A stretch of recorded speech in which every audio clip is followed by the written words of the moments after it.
Quiero agradecer en primera instancia a Cáncer por la posibilidad de este tema que me han permitido exponer. Lo que les traigo hoy día tiene relación a cómo, ¿cierto?, vamos afrontando este conocimiento de la enfermedad y cómo, ¿cierto?, las distintas áreas de nuestra vida se ven afectadas ante el conocimiento de una enfermedad oncológica. La presentación va a estar acompañada más bien en cómo yo abordo esto desde la experiencia clínica, con algunos conceptos teóricos, pero en definitiva lo que busco es que tanto el paciente que vea esta grabación como la familia, los profesionales, puedan entender del impacto que genera en todas las áreas del desarrollo una enfermedad oncológica. Sabemos, por lo tanto, que cuando uno es diagnosticado de una enfermedad, no solamente vivencia un impacto emocional el paciente, sino que también la familia. Y aquí el paciente empieza a hacer una evaluación de aquellos aspectos, ¿cierto? O de cómo va a afrontar esta situación y va a evaluar los recursos personales, familiares y conductuales, y va a evaluar si esta situación es amenazante o no amenazante y cuántos recursos tengo yo como para poder afrontarlo. Y esto no solamente lo vivencia el paciente, sino que también su entorno. Y vamos a encontrar acá que dependiendo de la gravedad de la enfermedad, dependiendo de los tratamientos y dependiendo de los cambios que afronta a partir de esta, vamos a encontrar una infinidad, ¿cierto?, de respuestas emocionales que nosotros como profesionales de la salud vamos a tener que acompañar y orientar a ese grupo familiar. Por lo tanto, el impacto emocional va a estar muy ligado, ¿cierto?, a los signos de progresión. Mientras mayor es la progresión o mientras mayor sea el impacto en todas las áreas, mayor va a ser el impacto emocional. Hoy día sabemos que si bien hay tratamientos para la enfermedad oncológica, un paciente puede asociar inmediatamente el concepto de cáncer a una eventual muerte, a pesar de todo lo que nos puede decir el médico, de los tratamientos que nos pueden orientar. Existe hoy día un antes y un después del conocimiento de una enfermedad oncológica. Y esto, cierto, va a ir no solamente desde el diagnóstico, sino que también desde el tratamiento que los pacientes realicen y también todo lo que va generando los cambios de roles, si existe una presencia de dolor o si hay síntomas de difícil manejo, o los cambios que yo empiezo a afrontar a partir de esto. Por lo tanto, tenemos que entender que ante una enfermedad oncológica va a existir un impacto emocional y que van a haber aspectos normativos, ¿cierto?, que puede evidenciar el paciente y en aquellos casos que nosotros consideremos la incorporación de un tratamiento farmacológico para estabilizar el ánimo, poder derivar, ¿cierto?, a el profesional correspondiente. Entonces vamos encontrando que este impacto o que este conocimiento del diagnóstico repercute de alguna u otra manera en todas las áreas. Entonces, ¿cómo vamos a abordar y cómo manejamos esto en las distintas áreas? Es lo que vamos a ir conversando en estos minutos. ¿Cómo entonces abordamos la comunicación en las distintas áreas? ¿Cómo manejamos, cierto, esto en la familia, con nuestros hijos, con nuestros padres, con nuestros hermanos? ¿Cómo hacemos, cierto, o transmitimos esta información en nuestro entorno social, con nuestros amigos? Y cómo, cierto, esto se ve, repercute en las áreas de trabajo. En cada una de estas, de alguna u otra manera, también se va a influir de forma directa o de forma indirecta. Cuando nosotros vemos entonces qué es lo que ocurre a nivel familiar, vamos a encontrar, por lo tanto, que hay un impacto psicosocial. Es decir, no solamente el paciente y la familia va a afrontar esto desde una vereda emocional, sino que van a haber repercusiones. Y estas repercusiones, ¿cierto?, van a estar asociadas al nivel de información, es decir, qué tanta información nos da o nos entrega el equipo médico, cómo nosotros como familia, como paciente, entendemos esta información, o cómo es dada esta información. Es muy distinto, por ejemplo, que esta información sea dada en un box de atención, donde todos nos podamos ver, a una forma, ¿cierto?, telemática, o si esta información es parcelada o es fragmentada, si el profesional de salud, ¿cierto?, cuenta con habilidades, desde las habilidades blandas para entregar informaciones complejas, y también vamos a encontrar las características de esta enfermedad, ya que si hay una enfermedad en etapa avanzada, es muy distinto, ¿cierto? El impacto que yo pueda afrontar como familia, la relación que yo tengo, ¿cierto?, con este familiar que hoy día está al tanto de esta enfermedad oncológica y todo lo que viene arrastrando. Por ejemplo, si este paciente era el proveedor económico y que hoy día a partir de esta enfermedad oncológica no puede desempeñarse, si hoy, y cómo solventamos, ¿cierto?, las necesidades básicas de este hogar, las concepciones o las significaciones que la familia puede atribuirle al proceso de enfermedad o de muerte, y también qué tantas redes de apoyo cuenta este paciente. Es muy distinto a un adulto mayor que es cuidado por otro adulto mayor y que no contamos con mayores redes de apoyo que alguien, cierto, que tiene una red extendida y que podemos distribuir las labores de cuidado. Entonces vemos que si bien tenemos a un paciente que es diagnosticado con una enfermedad oncológica, pero esto repercute en toda la familia. Yo diría, ¿cierto? Estamos en un living, y viene esta enfermedad que viene a posicionar a la mitad de este living y que nos va a impactar de alguna u otra manera a todos los integrantes de este grupo familiar. Por lo tanto, no solamente tenemos un impacto emocional, sino que también esto es psicosocial porque involucra a otras áreas, ¿cierto?, del paciente. A nivel familiar vamos a ver una desorganización, es decir, ¿cierto? Cuando nosotros nos enteramos que hay un ser querido que está afrontando una enfermedad, esto, ¿cierto?, nos desarticula. Nos desorganizamos, no sabemos qué hacer, nos angustiamos, em, no sabemos cómo distribuimos las labores de cuidado, algunas veces pensamos hasta renunciar. Entonces hay una desorganización. Y acá es importante, ¿cierto?, que los equipos de salud puedan contar con equipos psicosociales, psicólogos, trabajadores sociales, para poder, ¿cierto?, recuperar el equilibrio de esta familia, a poder indagando sus principales preocupaciones, sus principales angustias, poder, ¿cierto?, distribuir las labores de cuidado, sobre todo cuando hay una crisis y no sabemos o no podemos tomar decisiones, dar un espacio para poder verbalizar lo que nos está ocurriendo a partir de la situación de enfermedad y por lo tanto, ¿cierto?, ayudamos a la reorganización de esta familia.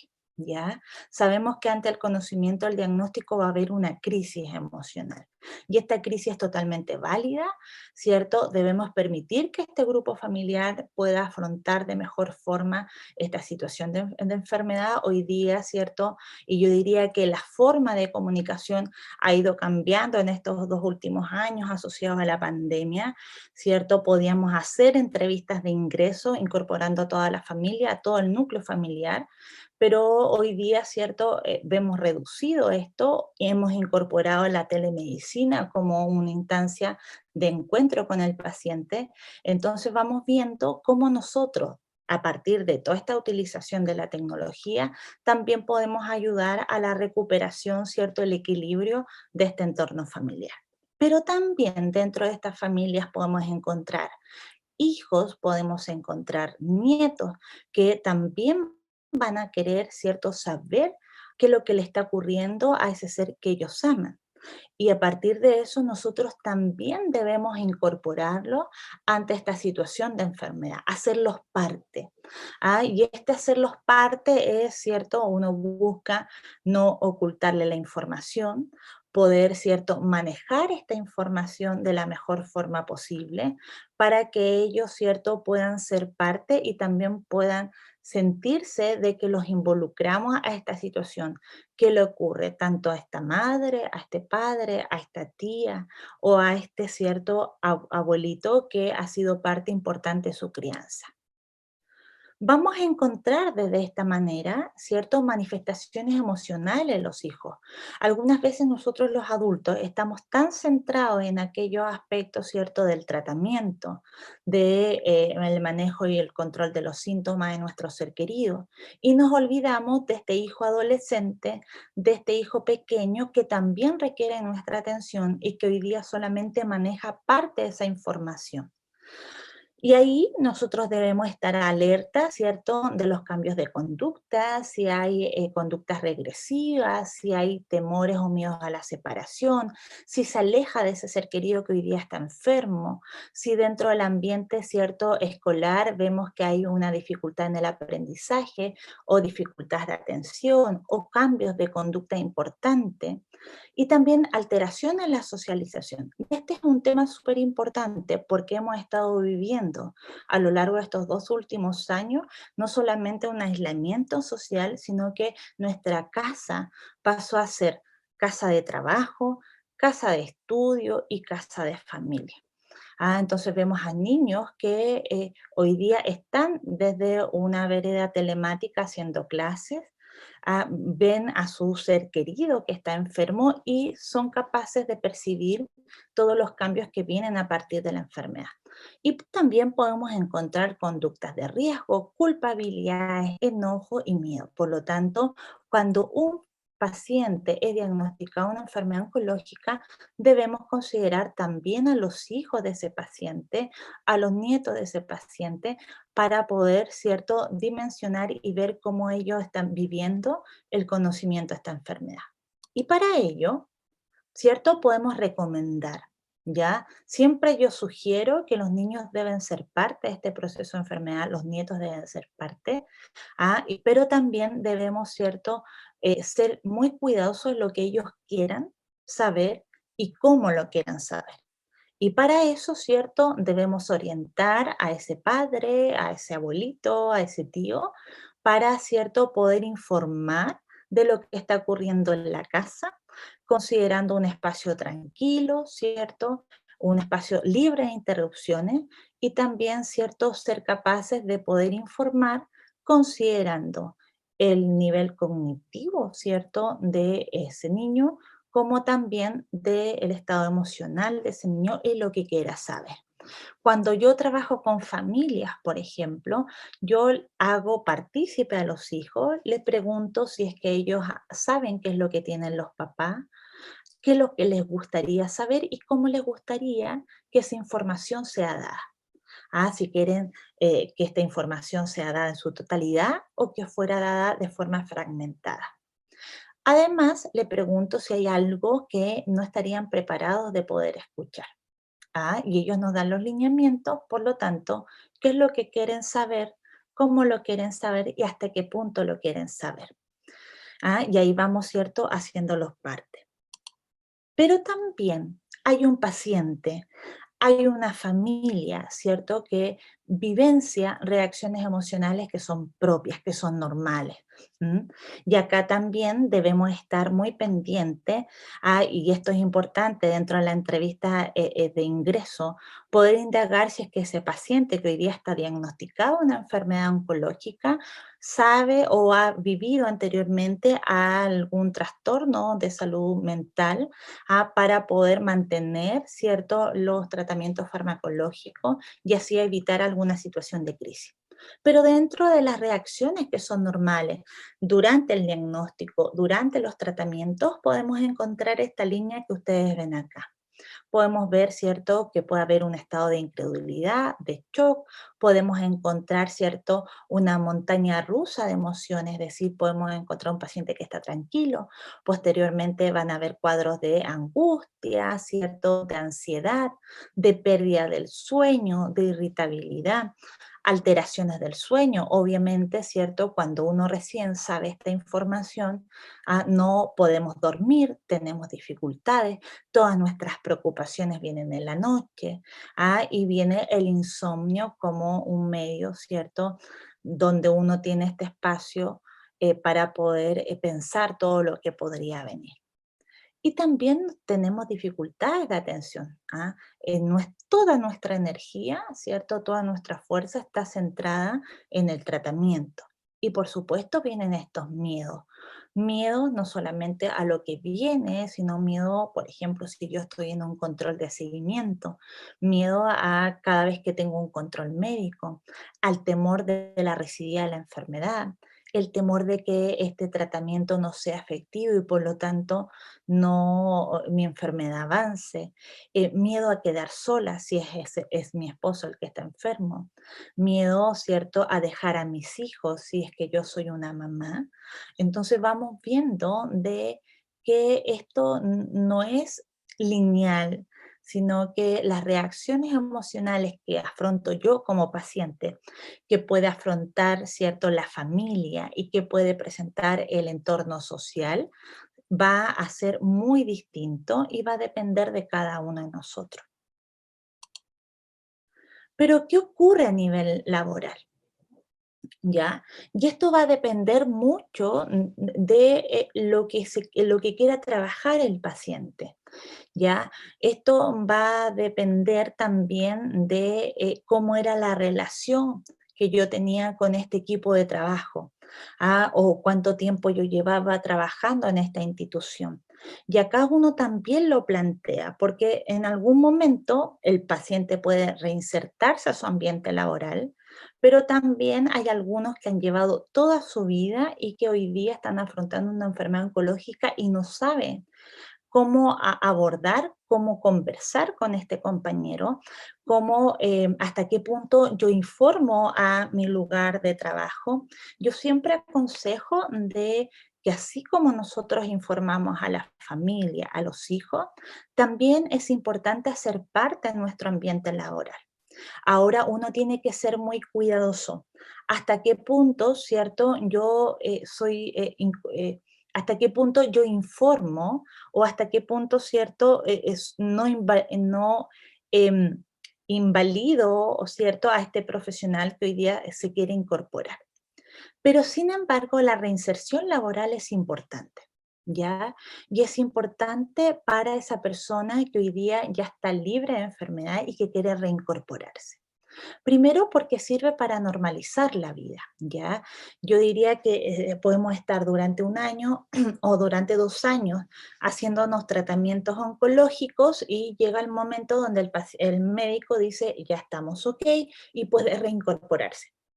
Y muchas veces vemos, ¿cierto?, que este paciente tiene un temor enorme a reincorporarse a este ambiente social, a este ambiente laboral, perdón. ¿Por qué? Teme, ¿cierto?, a las miradas, teme a las preguntas inapropiadas y teme también a si yo soy capaz o no de reincorporarme y ser igual como lo era antes de la enfermedad oncológica. Entonces, uno debe acompañar al paciente en este proceso, ¿cierto? Y también uno va orientando muchas veces al paciente en cómo quiere, ¿cierto?, que este vínculo permanezca con su empleador o con sus compañeros de trabajo. Entonces vemos que sí hay beneficios, no solamente que permiten normalizar la vida, sino que también hay un aumento de la autoestima, favorece la reinserción social, ¿cierto?, ante situaciones que había dejado. Cuando uno está afrontando una enfermedad oncológica, ¿cierto?, y conoce, ¿cierto?, su diagnóstico, uno se olvida de todo. Durante un año nos centramos netamente en los tratamientos, también, ¿cierto?, evitamos salir por el temor al contagio, si consideramos el contexto de pandemia. Entonces, los pacientes que han vivenciado esta enfermedad oncológica, yo diría en situación de pandemia, obviamente podemos encontrar que ha tenido un impacto emocional mayor, o también nos hemos sentido protegidos en este ambiente, en esta burbuja, estando con la familia que quiero, pero ahora me toca reincorporarme a mi ambiente laboral. ¿Y cómo lo hago? Si tengo cambios en mi apariencia, ¿cómo va a ser la reacción de mi equipo de trabajo, por ejemplo? Entonces, tenemos que acompañar en esta reinserción y que muchas veces podemos encontrar, si uno no hace este acompañamiento, el paciente podría presentar un trastorno adaptativo, ¿cierto?, a esta nueva rutina o a este nuevo ambiente laboral. Sin embargo, muchas veces la incorporación a nuestro ambiente laboral se va a ver bloqueada, ¿ya? Y esto podemos encontrar asociado a problemas físicos, por ejemplo, hay pacientes que se ven limitados o si encontramos amputaciones, ¿cierto? De algún miembro, ya no se puede reincorporar a ese lugar de trabajo y hay que solicitar, por ejemplo, una readaptación de su puesto laboral, una evaluación de su puesto laboral, también ausencias prolongadas. Por eso es que es tan importante mantener la comunicación, pero en aquellos donde no existe una buena comunicación con mi entorno laboral, indudablemente podemos encontrar de que el jefe, ¿cierto?, se molesta porque me tengo que ausentar o porque pido mucho tiempo libre para poder ir a los controles de seguimiento. Y también, ¿cierto? Podemos encontrar que existe discriminación. Podemos ver de que hay despidos, que hay pacientes que tienen miedo, ¿cierto?, a que no continúen con una licencia médica porque los compañeros de trabajo le han dicho que al terminar su licencia médica se queda sin trabajo. O hay solicitudes explícitas de que él no puede seguir trabajando porque tiene un cáncer. Hay cambios de puestos laborales sin el consentimiento o sin la información al paciente. O empiezan a limitarle las responsabilidades. Tú ya no puedes hacer esto porque tuviste una enfermedad oncológica. O podrás realmente hacer esto como antes. Entonces viene todo un temor en el paciente que uno también debe estar alerta y debe orientar. Orientar a la familia. En algunos casos, por ejemplo, nosotros sugerimos en la incorporación al ambiente laboral a través de una licencia parcializada, es decir, empezar con la mitad del horario que antes tenía hasta que llegue a sus 33 horas o sus 44 horas. Pero esto es importante también considerarlo, independientemente de la edad, en un paciente de 23 años, en un paciente de 40 años o también en un adulto mayor que hoy día todavía puede trabajar sin ningún problema.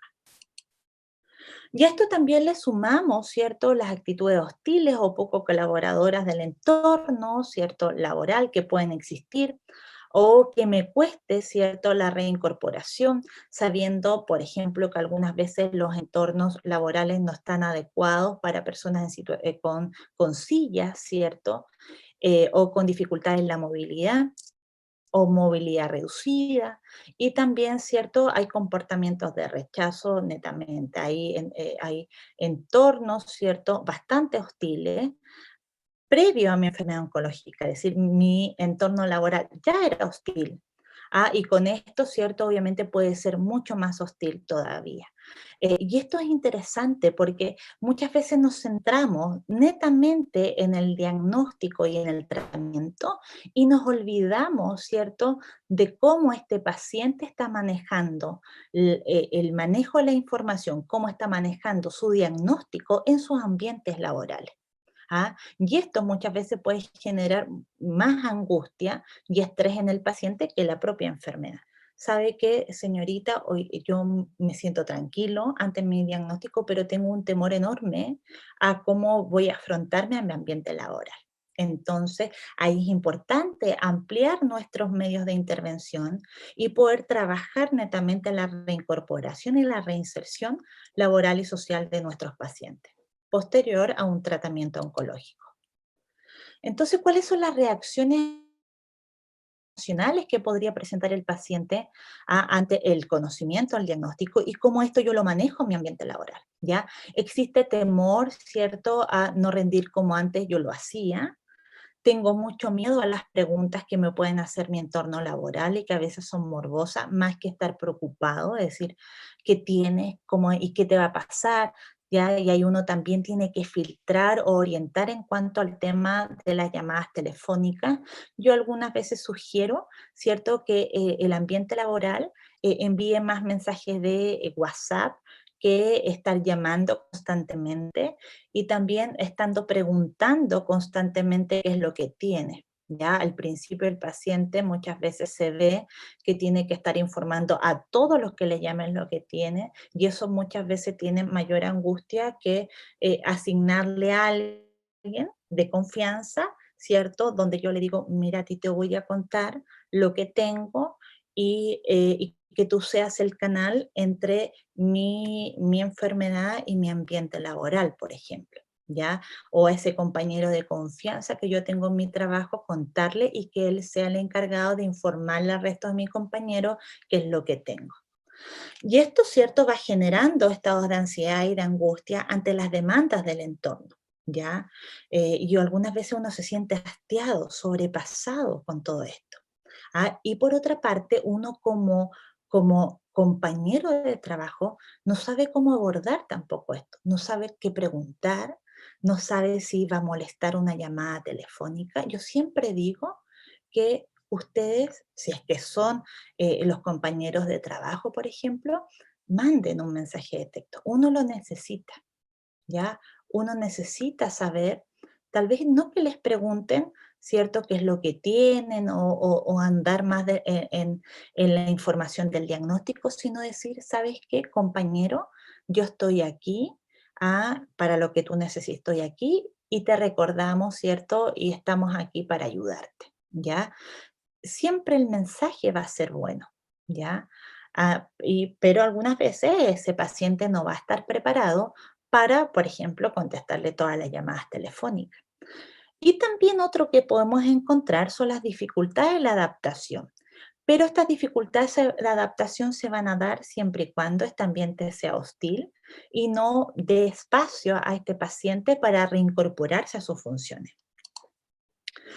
Por lo tanto, y haciendo un resumen, ¿cierto? Los ámbitos de acción de nosotros, los psicólogos en este caso, van a estar ligadas no solamente al paciente, viendo las reacciones emocionales ante el diagnóstico, ante los distintos tratamientos, en orientar al equipo médico en cuanto al manejo de la información, en favorecer la adherencia al tratamiento, ¿cierto? En acompañar a este paciente ante etapas libres de enfermedad o también de la recibida o en procesos de fin de vida, sino que también, ¿cierto? Podemos acompañar a la familia haciendo psicoeducación constante, orientándolo en cuanto a los cambios de roles o a las alteraciones a nivel familiar, abordar, ¿cierto?, dinámicas familiares conflictivas, poder ayudar también a la familia en todas las fases de la enfermedad. Sí, al equipo tratante, por supuesto, haciendo psicoeducación en cuanto a las reacciones emocionales que podría presentar el paciente, la familia, el entorno laboral, capacitar constantemente, hacer reuniones clínicas, sino que también, ¿cierto?, poder hacer un proceso o una intervención psicoeducativa en todo lo que tiene que ver con la prevención y también, ¿cierto?, poder orientar al entorno social en todo, ¿cierto?, en lo que se ve afectado ante una enfermedad oncológica. Por lo tanto, nosotros abarcamos de alguna u otra forma todas las áreas del paciente, sea esta familiar, laboral, social, ¿cierto?, en la vinculación con el entorno, ¿cierto?, o el contexto sociocultural, y vamos orientando a cada uno de ellos y a quienes requieran de esta colaboración. Por lo tanto, nuestras acciones están desde el diagnóstico, ¿cierto?, del paciente durante el tratamiento y también en todas las fases de adaptación que vayan a afrontar a lo largo de su enfermedad. Incorporamos a la familia, ayudamos, ¿cierto?, en la reinserción social o laboral, y yo diría que en este último punto es lo que hoy día estamos al debe. ¿M? Nos centramos mucho en el diagnóstico y en el tratamiento, pero nos olvidamos, ¿cierto? Y qué es lo que hace este paciente, esta persona que afronta una enfermedad oncológica después. Imagínense ustedes que durante 2 años, durante un año, nos ven todos los días de lunes a viernes, ¿ya? Y ellos en este entorno se sienten protegidos, acompañados por este equipo de salud, ¿ah? Donde le resuelven, donde los orientan, donde los guían. Ese paciente es dado de alta y estos controles pasan a ser controles de seguimiento, donde le decimos, usted ya está ok, ¿cierto? Está libre de enfermedad, ¿cierto? O ha sido satisfactorio el tratamiento y ahora usted vea, ¿cierto? ¿Qué es lo que sigue más adelante? Va a tener que volver a trabajar, pero no les damos las herramientas a ellos de cómo afrontar este cambio. Y muchas veces podemos encontrar de que el paciente, la familia dice, me siento desamparado.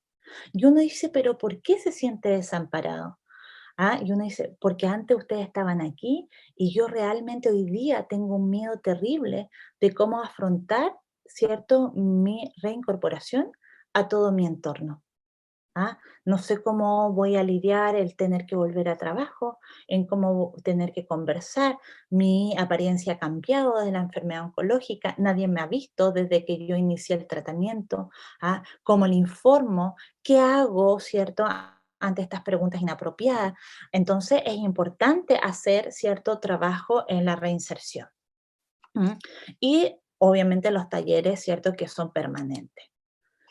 Y esto, ¿cierto? Es importante cuando uno habla, y acá yo les dejo algunas referencias bibliográficas, ¿cierto? Si quisieran, y también les dejo, ¿cierto? Mi correo electrónico y una página que tengo, pero lo importante aquí en este, ¿cierto? En esta exposición debemos, ¿cierto? Por una parte, considerar todas las áreas del paciente. Debemos hacer parte, ¿cierto?, de este manejo, esta información del diagnóstico en todas las esferas que el paciente considera necesario. ¿ah? Si nosotros vemos, por ejemplo, que este paciente necesita, ¿cierto? O hay un equipo de trabajo que no sabe cómo acompañar, también podemos orientar. Y, ¿cierto?, permitir que el proceso de adaptación, sea en el diagnóstico, en el tratamiento, en la reinserción, sea acompañado por un equipo, ¿cierto? Y darle las herramientas a este paciente para reincorporarse a su entorno de la mejor forma posible. Espero que haya sido de ayuda. Cualquier cosa está en mi correo. Muchas gracias.